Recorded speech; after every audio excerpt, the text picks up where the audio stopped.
السلام علیکم میرے پیارے پیارے ریڈرز، امید کرتی ہوں آپ سب خیریت سے ہوں گے۔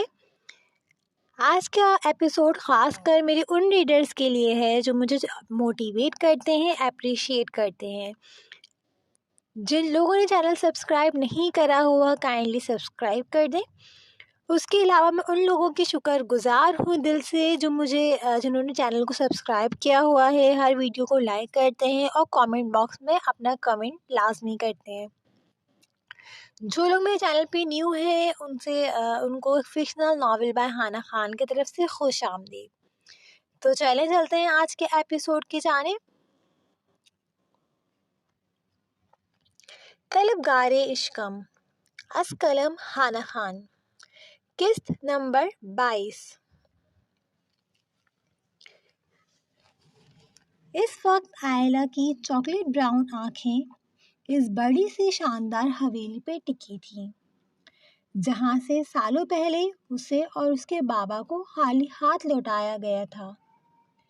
آج بھی یہ حویلی ویسے ہی اپنی پوری شان و شوکت اور غرور سے ویسے ہی چمچماتی کھڑی تھی جیسے یہاں رہنے والے لوگ تھے، بے حس اور مغرور، جن کے لیے شاید کسی کے دل اور جذبات کے ساتھ کھیلنا بہت آسان تھا۔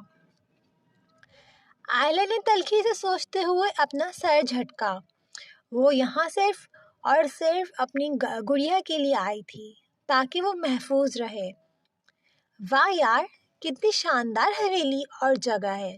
آئلہ کو سوچوں سے باہر نکالنے والی اور کوئی نہیں بلکہ سارہ تھی، جو آئلہ کے ساتھ ضد کر کے آئی تھی اور ساتھ ہی شامیر کو بھی لائی تھی، اور اب ستائشی نظروں سے خان حویلی کو دیکھ رہی تھی جو انتہائی دلکش تھی۔ دونوں کے ہاتھوں میں سفری بیگز موجود تھے جن میں ان کی ضرورت کی چیزیں اور کچھ کپڑے موجود تھے۔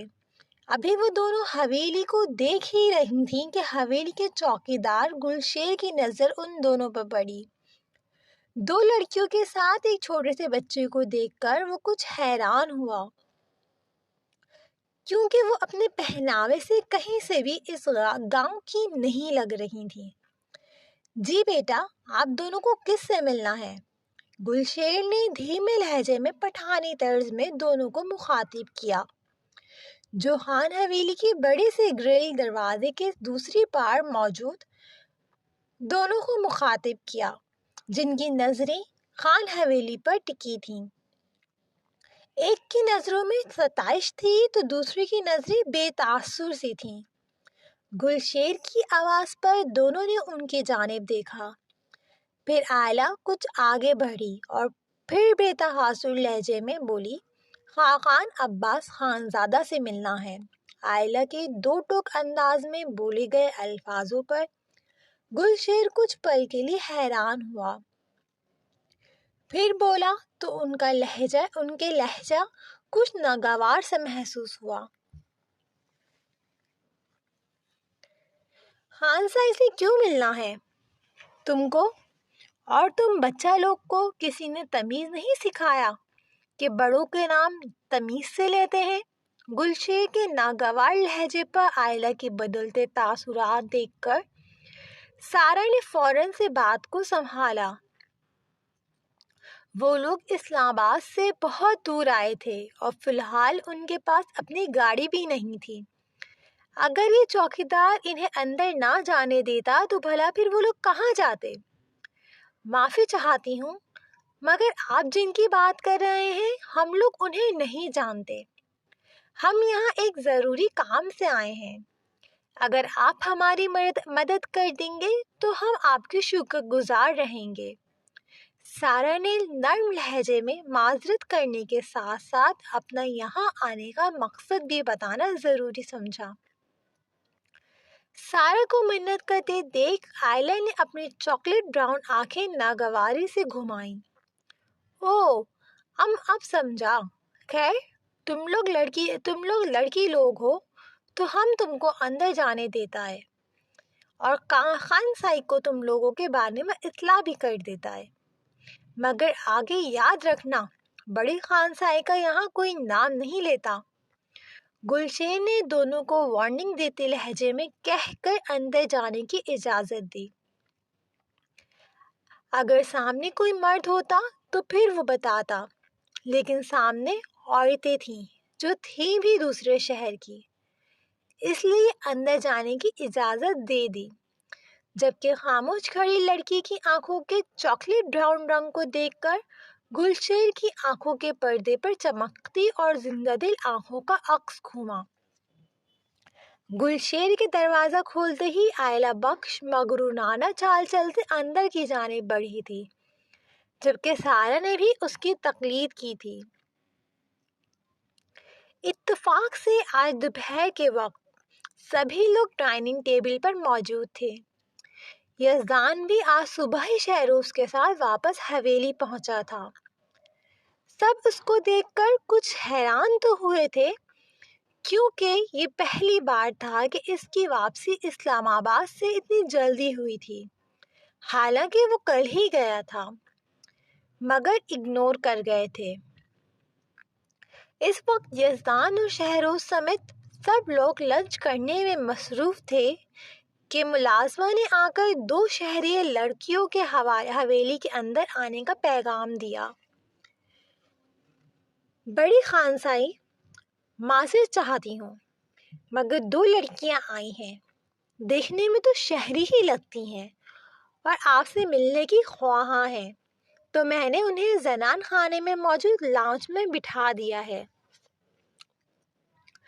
ملازمہ نے نظر جھکاتے ہوئے اپنے آنے کی وضاحت دی۔ ملازمہ کی بات پر جہاں داجی اور باقی سب کے چہروں پہ حیرانگی جھلکی، وہیں شہروز اور یزدان نے ایک دوسرے کی جانب سوالیہ نظروں سے دیکھا۔ ٹھیک ہے، تم بچیوں کو بٹھاؤ، چائے پانی کا پوچھو، ہم ابھی آتے ہیں۔ خاقان خانزادہ جو تقریباً کھانا کھا ہی چکے تھے، اپنے ہاتھ صاف کرتے ہوئے ملازمہ کو ہدایت دی۔ ملازمہ کے جاتے ہی وہ بھی اٹھ کر زنان خانے میں موجود لاؤنج کی جانب بڑھ گئے، جبکہ باقی مردوں نے بھی ان کی تقلید کی۔ جیسے ہی خاقان خانزادہ سمیت ساری حویلی کے مردوں نے لاؤنج میں قدم رکھا، سامنے ہی بیٹھی 2 لڑکیاں نظر آئیں، جن میں سے ایک کی پشت نظر آ رہی تھی، جبکہ دوسری کا آدھا چہرہ۔ دونوں ہی لڑکیاں دیکھنے میں چھوٹی عمر کی ہی معلوم ہو رہی تھیں۔ خاقان خانزادہ نے گلا کھنکار کر دونوں لڑکیوں کو اپنی موجودگی کا احساس دلایا۔ سارا جو ستائشی نظروں سے اتنی پرانی مگر کچھ جدید طرز کی حویلی کو دیکھ رہی تھی، فوراً سے سیدھی ہو کر بیٹھی، جبکہ سارا سمیت شامیر جو کہ آئلہ کی گود میں بیٹھا تھا، فوراً سے اپنی گردن گھما کر اندر آنے والی شخصیت کو دیکھنے لگا، جبکہ آئلہ کے تاثرات کچھ پتریلے اور نقش تھنے تھے۔ کیا کچھ اسے یاد نہیں آیا تھا؟ اپنے بابا کی فریادیں، ان کے آنسو، ان کی منتیں۔ آئلہ نے سختی سے اپنی آنکھیں مینچیں۔ خاقان خانزادہ دھیمے مگر مضبوط قدم چلتے آئلہ کے سامنے آئے تو آئلہ نے اپنی آنکھیں اٹھا کر ان کی جانب دیکھا تو ایک لمحے کے لیے خاقان خانزادہ کچھ تھمے، پھر کچھ سنبھلتے ہوئے آئلہ کے سامنے موجود صوفے پہ براجمان ہوئے۔ یزدان خانزادہ کے قدم تو آئلہ سے کچھ فاصلے پر ہی تھم چکے تھے، جبکہ اس کے لبوں نے بالکل ہلکی آواز میں آئلہ کے نام کی جنبش کی تھی۔ جی بیٹا، بولیں، آپ ہم سے کیوں ملنا چاہتی تھیں؟ خاقان خانزادہ نے نرمی سے کچھ شفقت بھرے لہجے میں پوچھا، جس پر آئلہ کے لبوں پر تلخی بھری مسکراہٹ بکھری۔ کیسے ہیں آپ خاقان عباس خانزادہ؟ آئلہ چاہ کر بھی خاقان خانزادہ کو تم کہہ کر مخاطب نہیں کر پائی، جبکہ اس کے خاقان خانزادہ کا نام لینے پر سب کے چہرے غصے سے سرخ ہوئے۔ یزدان جو کب سے پتھر کا بت بنا کھڑا تھا، فوراً ہوش میں آیا۔ اسے آئلہ کی یہ حرکت سخت ناگوار گزری تھی۔ آئلہ، تمیز سے، یزدان نے دو ٹوک لہجے میں آئلہ کو ٹوکا، جس پر آئلہ نے اپنی طرف بڑھتے ہوئے یزدان خانزادہ کو بے تاثر نظروں سے دیکھا۔ باقی سب نے کچھ نہ سمجھی سے یزدان کی جانب دیکھا۔ وہ آپ بھی یہاں موجود ہیں؟ ویسے مجھے آپ کو دیکھ کر حیرت نہیں ہوئی۔ خان حویلی والے دھوکے باز اور بے وفا ہوتے ہیں، یہ مجھے پہلے ہی پتا تھا، بس اپنی نادانی میں دھوکا کھا گئی تھی۔ خیر، آپ نے تو اس بات پر مہر بھی لگا دی ہے مسٹر یزدان خانزادہ۔ آئلہ نے تلخی سے طنزیہ مسکراتے ہوئے یزدان خانزادہ پر چوٹ کی، جس پر یزدان نے اپنے لب سختی سے بیچے۔ یہاں کیوں آئی ہیں آپ آئلہ؟ میں نے آپ سے کہا تھا میں سب ایکسپلین کر سکتا ہوں آپ کو۔ آئلہ نام پر خاقان خانزادہ سمیت اون خانزادہ، داؤد خانزادہ اور اندر آتی سریا بیگم سمیت زرمینہ بیگم اور برخنا بیگم بھی بری طرح چونکیں۔ ویل مسٹر یزدان خانزادہ، آپ کو کس نے کہا کہ میں یہاں آپ کے لیے آئی ہوں؟ نکل آئے مسٹر ان خوش فہمیوں سے۔ مجھے اب آپ میں یا آپ کی سو کالڈ وضاحتوں میں ردی برابر بھی دلچسپی نہیں ہے۔ آئلہ نے صوفے سے اٹھتے ہوئے کہکا لگاتے ہوئے یزدان کی بات کا مذاق اڑایا، جس پر یزدان نے کرب سے اپنی سرمئی آنکھیں میچیں۔ یزدان کو اپنی آنکھیں میچتے دیکھ آئلہ نے دوبارہ سے اپنا رخ خاقان خانزادہ کی جانب کیا، جو اپنے پوتے کو کچھ حیرانگی سے دیکھ رہے تھے۔ ایسے مت دیکھیں اپنے پوتے کو آپ، ان محترم نے بھی آپ کے خون ہونے کا ہی ثبوت دیا ہے، جیسے سالوں پہلے آپ کی بیٹی نے دیا تھا۔ خاقان خانزادہ کو حیرانگی سے یزدان کی جانب دیکھتے پا کر آئلہ نے تلخی سے کہا۔ پشمینہ گل کا ذکر سن کر یزدان سمیت باقی سب نے بھی آئلہ کی جانب چونک کر دیکھا۔ کیا مطلب ہے تمہاری بات کا لڑکی؟ یہاں پشمینہ گل کا کیا ذکر؟ اور تم کون ہو جو منہ اٹھا کر خان حویلی چلی آئی ہو؟ اب کی بار برخنا بیگم نے جھنجھلاتے ہوئے گراتے ہوئے سوال کیا۔ وہ پہچان گئی تھی آئلہ کو، مگر پشمینہ کے ذکر پر وہ خود بھی کچھ حیران ہوئی تھی۔ برخنا بیگم کے سوال پر آئلہ نے آنکھوں میں نفرت لیے اس جائن صفت عورت کی جانب دیکھا۔ آئلہ کا بس نہیں تھا اس عورت کو بھی اسی وقت ختم کر دیتی، لیکن دماغ میں حارث صاحب کے بولے گئے الفاظ ثبت تھے، جنہوں نے سختی سے بولا تھا کہ ہوشیار رہنا، یہ عورت بہت شاطر ہے۔ آئلہ کی آنکھوں میں اچانک سے پھوٹی نفرت اور پھر اپنے تاثرات پہ قابو پا لینا غازیان یزدان اور شہروز نے بہت غور سے ملاحظہ کیا تھا۔ خیر چھوڑیں، مجھے آپ لوگ سے ملنے میں ردی برابر بھی دلچسپی نہیں ہے۔ یہاں میں ایک خاص شخص سے ملنے آئی ہوں۔ اب کی بار سنجیدگی سے سب نے آئلہ کی جانب دیکھا، جو اس وقت پوری طرح سے dark blue long Turkish style coat میں میچنگ پرنٹڈ اسکارف سے اپنے سر کو اچھے سے کور کیے، ساتھ ہی وائٹ کلر کے اسنیکرز پہنے اور ہاتھ میں رسٹ واچ پہنے سر پر براؤن شیڈ ٹکائے اس وقت دلکش مگر انتہائی حسین لگ رہی تھی۔ ایسی ہی لگ بھگ سیم انداز سارا کا بھی تھا، جو خاموشی سے مگر ناسمجھی سے بیٹھی یک تک یہاں یزدان کی موجودگی کو دیکھ رہی تھی۔ آئلہ نے تو کہا تھا وہ اپنی بہن سے ملنے جا رہی ہے، مگر یہاں یزدان کا کیا کام؟ سارا کو کچھ کنفیوژن کا شکار تھی۔ آپ صاف صاف بتائیں گڑیا، آپ کو کس سے ملنا ہے؟ اور یزدان، تم کچھ بولو گے کہ کون ہے یہ؟ اب کی بار اون خانزادہ نے بیچ میں بولنا ضروری سمجھا۔ پہلے انہوں نے نرمی سے آئلہ کو مخاطب کیا، پھر خود سختی سے اپنے بیٹے کو ٹوکا، جو یک تک آنکھوں میں نمی اور جذبات کے ملے جلے تاثرات لیے آئلہ کی جانب دیکھ رہا تھا۔ اس سے پہلے آئلہ یا یزدان میں سے کوئی کچھ بولتا کہ لاؤنج میں پریوش کی حیران مگر خوشی میں ڈوبی ہوئی آواز لاؤنج میں سے آواز گونجی۔ جو لاؤنج میں سے آتی آوازوں کی وجہ سے اس طرف آئی تھی۔ دیدا، پریوش تیزی سے خوشی اور مسرت سے چلاتے ہوئے آئلہ کی جانب بڑھی۔ پری کی آواز پر آئلہ جو اون خانزادہ کو بتانے ہی والی تھی، تیزی سے پیچھے کی جانب متوجہ ہوئی اور باہیں پھیلا کر تیزی سے پری کو اپنے سینے میں بیچا، جبکہ باقی سب حیرانگی سے صوفوں پر سے کھڑے ہوئے۔ یزدان کی قدم بے ساختہ لڑکھڑائے اور دماغ کے دریچوں میں آئلہ کا کہا ایک ایک لفظ تیزی سے گونجنے لگا۔ سوری گائز، یہاں پہ پری کی جگہ آئلہ لکھنا ہے میں نے، 2 منٹ۔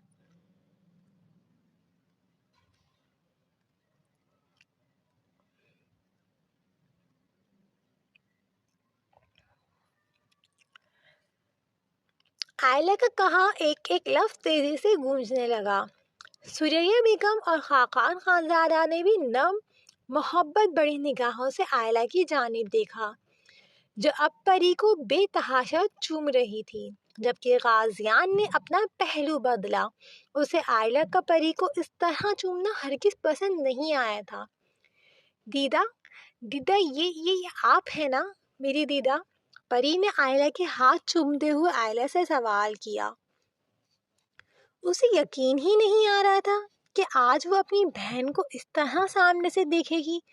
وہ اسے چھو پا رہی تھی۔ پری بے یقین تھی۔ جی میری جان، میری ڈال، یہ میں ہی ہوں، آپ کی دیدا۔ دیکھو تم مجھے چھو پا رہی ہو۔ آئلہ نے بہتی آنکھوں سے ایک بار پھر پری کا چہرہ اپنے ہاتھوں میں بھر کر اس کے ماتھے پر اپنے ہونٹ رکھے، جس پر پری روتے روتے ہنس پڑی۔ سالوں بعد اس کا دل خوشی سے جھوم رہا تھا۔ وہ اکیلی نہیں تھی، اس کی بہن، اس کی دیدا اس کے پاس تھی۔ پری ایک بار پھر آئلہ کے سینے سے شدت سے لگی تھی۔ آئلہ نے بھی ایک بار شدت سے اپنی گڑیا کو اپنے سینے میں بیچا تھا۔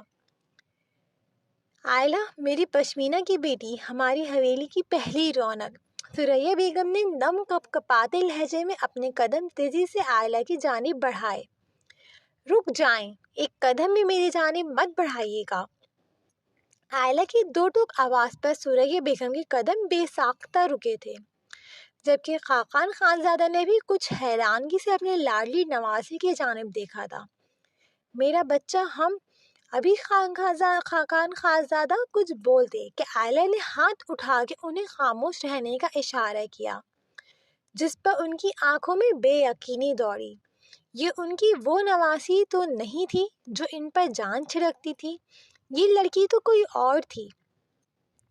میں نے آپ لوگوں کو پہلے ہی تنبیہ کر دی تھی کہ یہاں میں صرف اور صرف ایک خاص شخص کی وجہ سے موجود ہوں، اور وہ خاص شخص کوئی اور نہیں، میری گڑیا، میری بہن ہے، پریوش ہارون بخش، اور میں آئلہ ہارون بخش۔ باقی مجھے آپ لوگوں سے کوئی لینا دینا نہیں ہے۔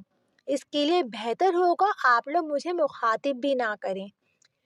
آئلہ کے پری کے نام کے ساتھ اپنے نام کی جگہ اپنے ہارون بخش لگاتے دیر غازیان کے نقوش تنے، جبکہ یزدان جو اس سب میں بالکل خاموش کھڑا کچھ سمجھنے کی کوشش کر رہا تھا، مگر دماغ کے دریچوں پہ بنتے کچھ دھندلے عکس آہستہ آہستہ واضح ہونے لگے۔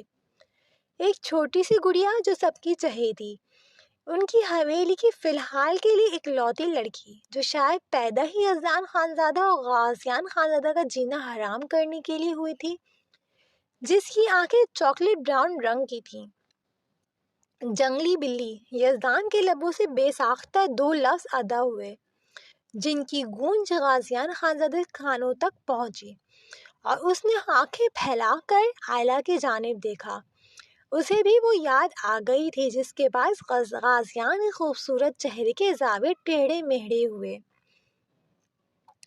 میرا بچہ، تم ایسے کیوں بول رہی ہو؟ ادھر آؤ، اپنی نانی کے سینے سے لگ جاؤ۔ ہماری بوڑھی آنکھیں تمہیں دیکھنے کے لیے کتنی بے چین تھیں۔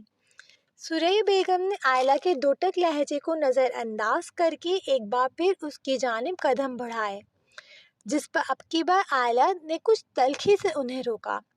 خبردار، اگر آپ نے مجھے ہاتھ بھی لگایا۔ آپ لوگ میری اور میرے بابا کی خوشیوں کے قاتل ہیں۔ جس دن آپ لوگوں سمیت آپ کی سو کال بیٹی نے ہم سے منہ موڑا تھا، وہ عائلہ بخش اسی وقت مر چکی تھی۔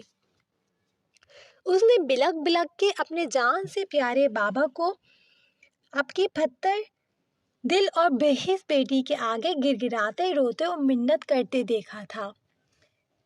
اس دن میں اور بابا جان اس بڑی سی حویلی سے خالی ہاتھ گئے تھے۔ اس دن آپ سمیت آپ کی بے وفا بیٹی ہم سے سارے رشتے توڑ چکی تھی۔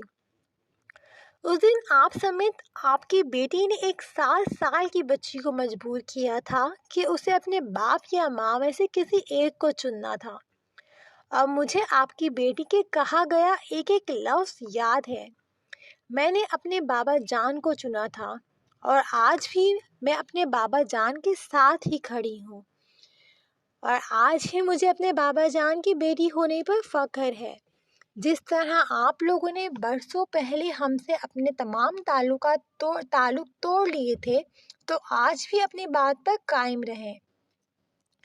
میں یہاں صرف اور صرف اپنی گڑیا کی خاطر آئی ہوں، جسے آپ کی بے حس بیٹی آپ لوگوں کے رحم و کرم پہ چھوڑ گئی۔ نہ آپ کی بیٹی کو مجھ پر اور میرے باپ پر رحم آیا، اور نہ ہی پری پر۔ عائلہ نے اپنی آنکھوں کی نمی کو پیچھے دھکیلتے ہوئے 2 ٹوک لہجے میں اپنے ایک ایک لفظ پر زور دیتے ہوئے اپنی بات کہی، جس پر وہاں موجود سب کے چہرے لٹھے کے مانند سفید پڑے۔ اور یہ بات یاد رکھیے گا، میں پریوش کی طرح معصوم ہرگز نہیں ہوں۔ اینٹ کا جواب پتھر سے دینے میں ماہر ہوں، تو میرے ساتھ چال بازیاں ذرا سوچ سمجھ کر چلیے گا۔ اب کی بار عائلہ کی طنزیہ نظروں کا رخ برخنا بیگم کی جانب تھا، جنہوں نے عائلہ کی بات پر اپنا پہلو بدلا۔